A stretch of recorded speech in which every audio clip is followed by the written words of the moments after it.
हम आज पढ़ेंगे के मीन एल्गोरिदम। ठीक है, के मीन क्या होता है? ये हमारे पास अनसुपरवाइज्ड एल्गोरिदम है। ये क्या करता है, आपकी जो एन ऑब्जर्वेशंस होती हैं उनको के क्लस्टर्स में डिवाइड कर देता है, पार्टीशन कर देता है एन ऑब्जर्वेशंस को के क्लस्टर्स में। इसके कुछ स्टेप्स होते हैं। स्टेप 1 में हम क्या करते हैं, रेंडमली आपको एक वैल्यूज दी हुई है, उनमें से रेंडमली मीन चूज कर लेना है। ठीक है, मीन चूज करने के बाद आपने ये देखना है, जब वो मीन 1 आ जाएगा, ठीक है, मीन 2, आपने कोई भी दो मीन चूज कर लिए। अब हम क्या देखेंगे कि उन M1 से जो नियरेस्ट होंगी वैल्यूज उनको एक क्लस्टर में डाल देंगे, और जो M2 से नियरेस्ट होंगी उनको दूसरे क्लस्टर में हम डाल देंगे, और रिपीट करेंगे इस प्रोसेस को जब तक हमें मीन सेम नहीं मिल जाता। ठीक है, जब हमारे पास स्टेप्स में सेम मीन आ जाएगा तो तब हम इस प्रोसेस को स्टॉप कर देंगे। हमारे पास क्या है, हमारे पास है कि हमने क्या करना है, हमें वैल्यूज गिवन है 2, 3, 4, 10, 11, 12, 20, 25 एंड 30। ये हमारे पास वैल्यूज गिवन है, और के बताया गया है कि हमारे पास के 2 है। ठीक है, अब हमने रैंडमली कोई भी मीन इन वैल्यूज में से कोई भी दो वैल्यूज मीन की उठा लेनी है। M1 लेट्स सपोज मैं रैंडमली उठा लेती हूँ 4, और M2 रैंडमली उठा लेती हूँ 12। अब मैं ये देखूंगी कि 4 से जो नियरेस्ट होंगी उनका मैं क्लस्टर K1 बना लूंगी, और जो 12 से नियरेस्ट होंगी उनका क्लस्टर K2 बना लूंगी। अब देखें, 2 जो है वो 4 से नियरेस्ट है, ये 12 से 4 से है, तो ऑब्वियसली 2 K1 में चला जाएगा। 3 जो है वो 4 से नियरेस्ट है, ये 12 से ऑब्वियसली 4 से नियरेस्ट है, तो ये भी हमारा किस में चला जाएगा, K1 में चला जाएगा। अब देखें 4 वाला जो है वो भी 4 से नियरेस्ट है, बल्कि बिल्कुल 4 पॉइंट पे है, तो ये इसमें चला जाएगा। अब 10 का डिस्टेंस देखें, 4 से ज़्यादा है ये 12 से, तो 4 से ज़्यादा है ना, यानी 12 से कम है, तो ये बाकी सारी वैल्यूज़ किधर चली जाएंगी, क्लस्टर 2 में चली जाएंगी। ठीक है, अब क्लस्टर 2 में जाएंगी। अब हमने क्या करना है, ये दो क्लस्टर्स आ गए, अब इन दोनों में से भी हमने रैंडमली अब इनका मीन निकालना है। हमने मीन कैसे निकालते हैं, वैल्यूज को ऐड करके डिवाइडेड बाय टोटल कर देते हैं। हमने वैल्यूज को ऐड किया, डिवाइडेड बाय टोटल कर दिया, तो हमारे पास आंसर आया। ठीक है, वो आंसर अब हमारे पास न्यू मीन की वैल्यू आ गया, न्यू M1 यानी अपडेट हो गया।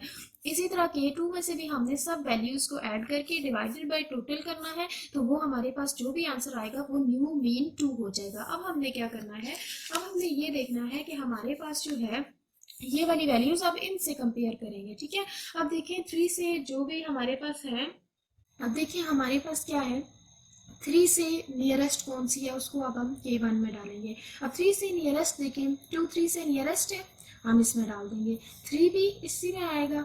4 देखें, 4 का डिस्टेंस 3 से ज़्यादा है 18 से, तो 4 इधर आएगा ना 3 वाली साइड पे। 10 देखें, 10 का अगर 3 से मैं डिफरेंस निकालती हूँ तो 7 आता है, अगर मैं 18 से निकालती हूँ तो 8 आता है, तो 10 कहाँ पे जाएगा, M1 वाले में यानी K1 में जाएगा। ठीक है, अब आगे अगर मैं 11 का निकालती हूँ, 11 और 3 का डिफरेंस जो होता है वो 8 आता है, जबकि इसका 7 आता है, तो इसका मतलब है आगे वाली जो वैल्यूज हैं वो क्लस्टर 2 में चली जाएंगी। 11, 12, 20, 25 एंड 30 ये क्लस्टर 2 में चली जाएंगी। अब इनका अगेन मीन निकालना है। अगेन मीन हम निकालने के लिए क्या करेंगे, इन सब वैल्यूज को ऐड करेंगे, 2 + 3 + 4 + 10 डिवाइडेड बाय 4, एंड इसी तरह इनको भी हम क्या करेंगे, मीन 2 निकालने के लिए 11 + 12 + 20 + 25 + 30, ठीक है, और डिवाइडेड बाय टोटल हम कर लेंगे। टोटल हमारे पास कितनी वैल्यूज है, ये 5 वैल्यूज हैं।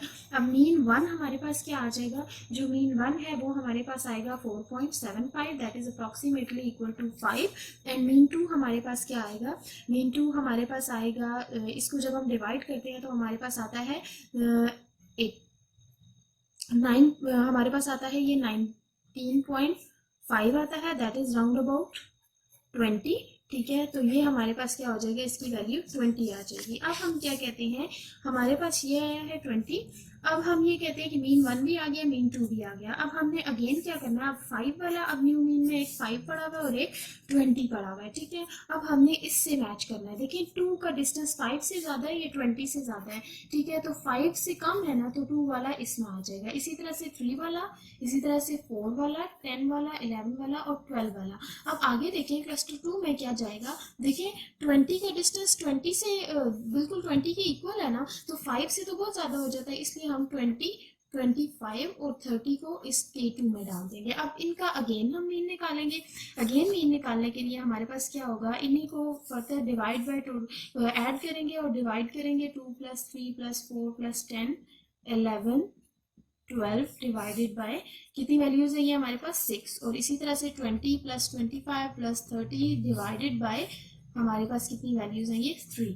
तो इसका जो हम सॉल्व करेंगे तो हमारे पास क्या आएगा, हमारे पास इसका 7 आएगा और मीन 2 जो होगा वो 25 आएगा। इसी तरह से अब हमने 7 से और 25 से कंपेयर करना है, ठीक है। अब 7 से देखें तो हमारे पास ये जो वैल्यूज हैं इनसे मैच करते हैं तो हमारे पास क्लस्टर्स में क्या आएंगी, 7 वाले में हमारे पास देखिए 2 आएगा, 3 आएगा, 4 आएगा, 10 आएगा, 11 आएगा और 12 आएगा। अब देखिए 20 का जो है 7 से डिफरेंस ज़्यादा है ना, 25 से कम है, तो आगे वाली वैल्यूज उसमें आ जाएंगी। अब देखिए हमारे पास अब क्लस्टर 1 में क्या आएगा, 2, 3, 4, 10, 11, 12, और इसी तरह से जो हमारे पास ये 25 वाला है क्लस्टर K2 में 20, 25 और 30 आ जाएगा। अब ये देखिए ये वाली और ये वाली, ये दोनों क्लस्टर K1 में ये वैल्यूज दोनों सेम आ गए और इसमें भी सेम आ गया, तो मीन भी क्या होगा, ऑब्वियसली सेम आएगा। तो इसका मीन 7 आ गया और इसका मीन 25 आ गया। अब देखिए हमारे पास हमने क्या कहा था कि हम इस प्रोसेस को तब स्टॉप करते हैं जब हमारे पास